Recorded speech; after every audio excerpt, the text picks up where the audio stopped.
I am Pastor Dee Dee Jones. And I'm Stan Copeland, the pastor of Lovers Lane United Methodist Church, and this is the Hope Connection. And today we have Bishop Cynthia Fierro Harvey with us from the Episcopal area in the Houston and South Texas area. So we're so glad to have you with us today, Bishop, and thank you for saying yes and coming in and sharing your story with us. It's great to be here. Great to be back in this place. Well, we Sacred know space. you were with us before in preaching, and everybody loved that, and we're glad that we're able to share you again, not only with our congregation but with our larger the Hope Connection audience. So we want you to talk a little bit just about your story. Just tell us about your upbringing and how you received a call to go into ministry, and just start kind of from the beginning. From the beginning. Well, I'll do the first part really quickly. I was born and raised in Big Spring, Texas, just about 4 hours west of here, and raised in El Barrio, surrounded by my family. I can never remember a babysitter ever in my life. I was always with a family member. My parents were great, faithful Roman Catholics. We didn't own a car, so we walked everywhere, and so the church was a parish church, and walked to church every holy day, all days, every day. We spent a lot of time in church. So I never had a time where Jesus was not part of my life, where God wasn't ever present. I mean, it was just a very faith-filled, holy space that my parents created for all of us. We didn't have a lot, but we had everything we needed and everything we wanted, and we had more than enough always. So I think just hold that thought, because I think that idea of having everything we need right in front of us is more than enough. And I learned that clearly from my mother. She could do more with a potato than anybody I would ever know. I mean, we were never hungry. We never had a lack for anything. So I went off to college. I went to the University of Texas. And Hook 'em horns. Hook 'em horns. It's been a good year to be a Longhorn. But I started asking a lot of questions of my faith, and growing up Catholic, I never could ask a lot of questions. Right. I mean, it was just the way it is.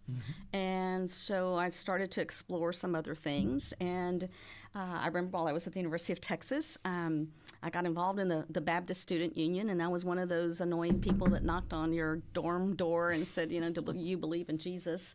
And so did that, and, it got to a point, I had no theology at that time, but I there was something in me and in my heart and soul. So, no, I'm not going to be rebaptized. And I didn't, I was baptized as a child.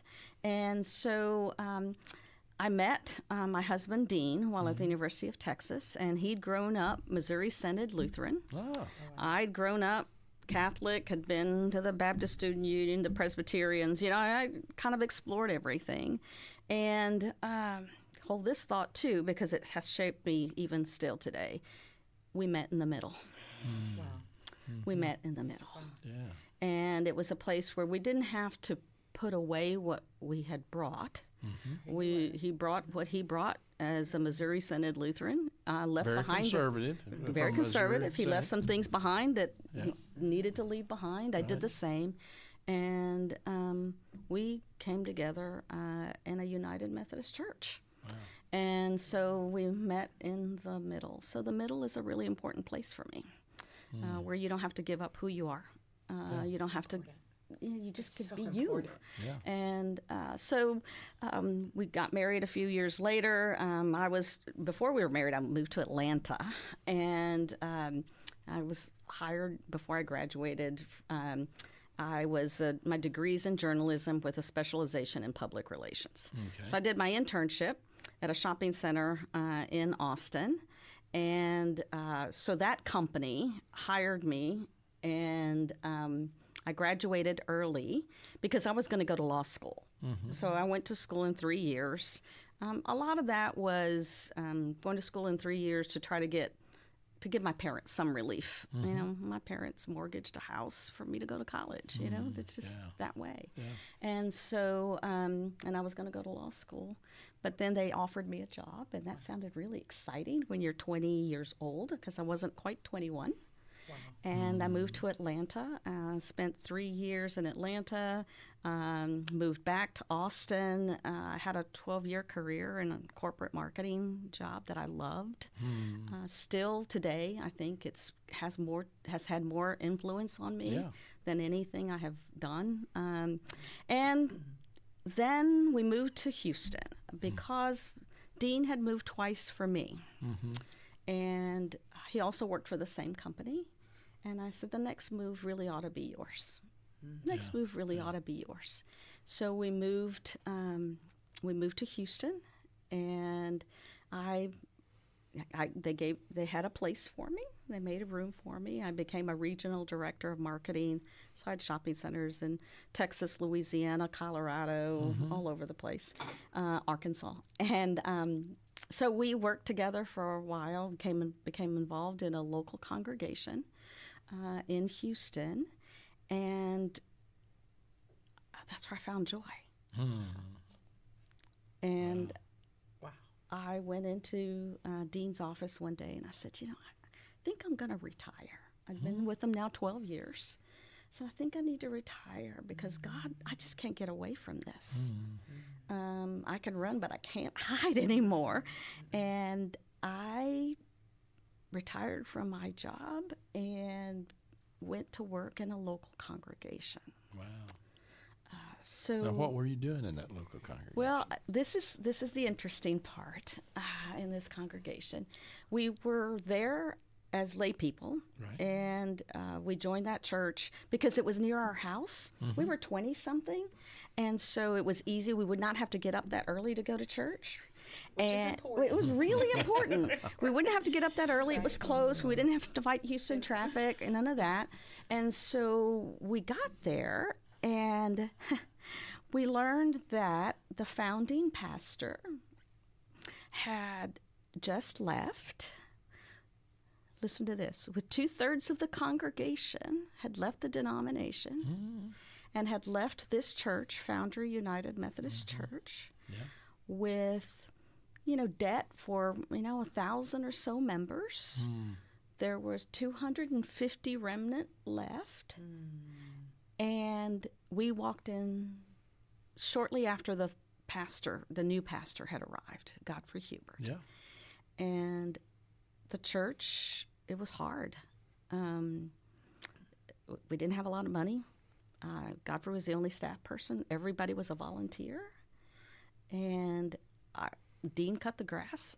We cleaned the toilets. We mopped the floors and vacuumed and did everything in that church.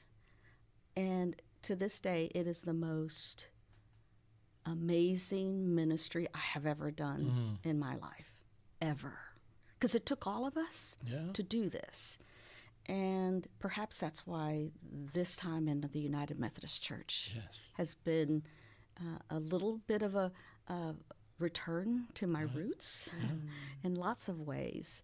And at the same time, knowing that I found joy and hope in that experience as it shaped me. So we got so involved that, that was where the joy was. Yeah, so Foundry United Methodist Church, I went on staff. I was, I think, maybe the first other paid staff person after this, the division occurred. And I made hardly any money. I went to local pastor's licensing school, and I didn't work part-time, but I was paid super de-duper part-time. I cobbled together, I did Army, which is a mission project and that we started in the Texas Conference. And so, my life was just changed out of that whole experience, and returning to the place where I believe, God calls us in these moments where you're surprised. So I always talk about the surprises of the Spirit. It's like, whoa, that was a surprise. And that's where it all began. Wow. And it began also because Godfrey Hubert took me to lunch one day and said, have you ever considered full-time ministry? Wow. That culture of call Yeah. is so important. Yeah. That somebody sees a gift in someone that you don't see yourself. Yeah. And we hear God's call oftentimes through another Other person. people, yeah. So who called you to ministry? Godfrey Hubert. Yeah, and Godfrey was there a long time. Was. You know, it was a real healing time. It sounds like. What about hope? I mean, this is the Hope Connection. Right. Where did you find yourself in the midst of that time dealing with hope, either personally or in other people? Because I know that church must have been crushed at first. It was crushed, but not. They were resilient. The people who remained there were they were going to be there, and they were hopeful. That's why we cleaned toilets and mowed grass, because we knew that this is what we needed to be doing in that time. And that church grew exponentially over the 11, 12 years we were there, and we were, we held every lay position known to humanity in a church, and the community was growing so quickly. I think we went from like one Sunday school to 2 to 3, one service to 2 service, 3 in a so short amount of time. Right. So out of the ashes rose this phoenix in this northwest part of Houston. I remember. And I was in Houston at the You were time. there. You were there. And so hope, of things not seen. I mean, we couldn't, it's like, I'm not sure we could see it in the beginning, but it started to just unfold. But you knew it. I knew it. You knew it. We all knew it. Yeah. And now Godfrey and I work together again. I don't know if you know this, but he heads up all our mission stuff in the Texas fantastic. Conference. Wonderful. And so we have a long history, and we just agreed we wouldn't talk about our past. But it's amazing to me how out of desperation comes hope. Yep.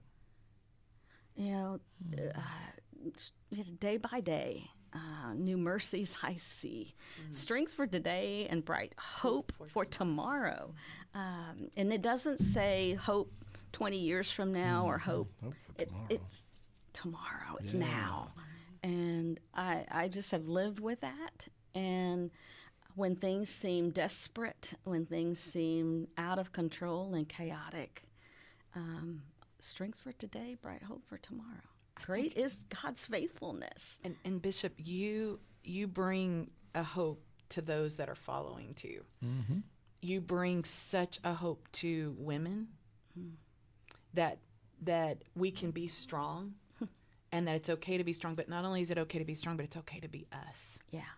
And I think in following you and just seeing all that God is doing in your ministry, has been huge for women like me in ministry. And what encouragement would you give in how you found hope as a woman in ministry? And then now you're a woman in leadership in such a polarized world.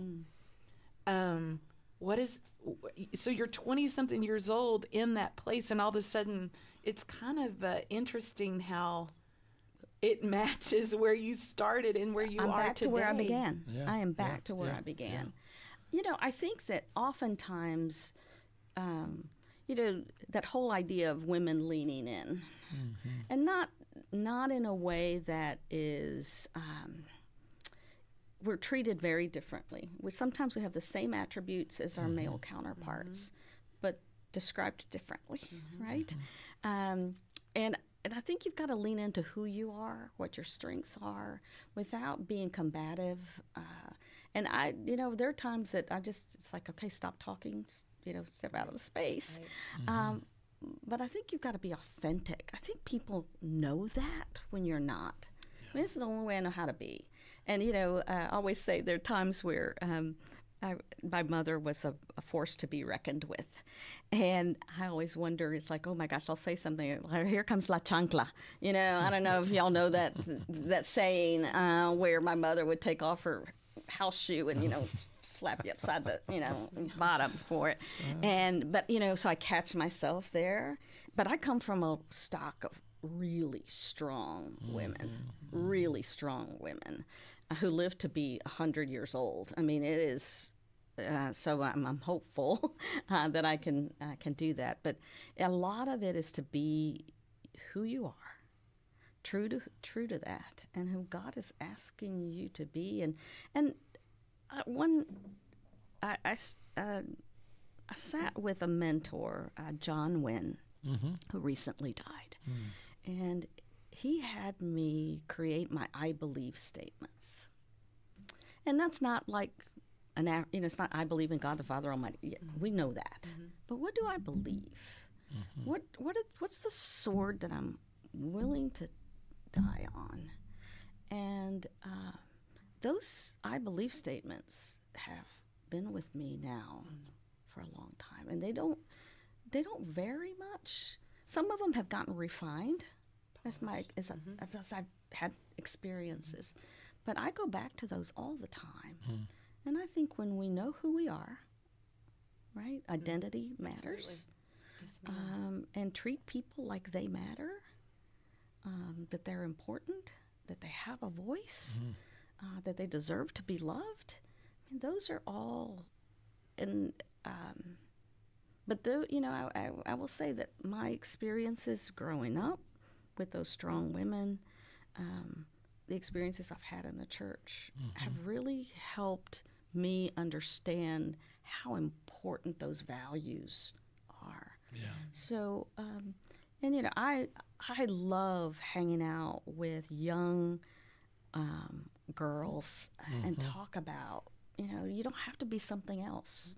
No. And today's world, I mean, good Lord, social media and all of that is just, the shaming that happens for women, and just be who you are, be you, do you, and that's more than enough. Because God created you to do you on purpose, right? Yeah, it doesn't mean we can't get better. I mean, every day we want to be better tomorrow than we were today as people, but God birthed and created who we are. Yeah, for sure. And you've only got today.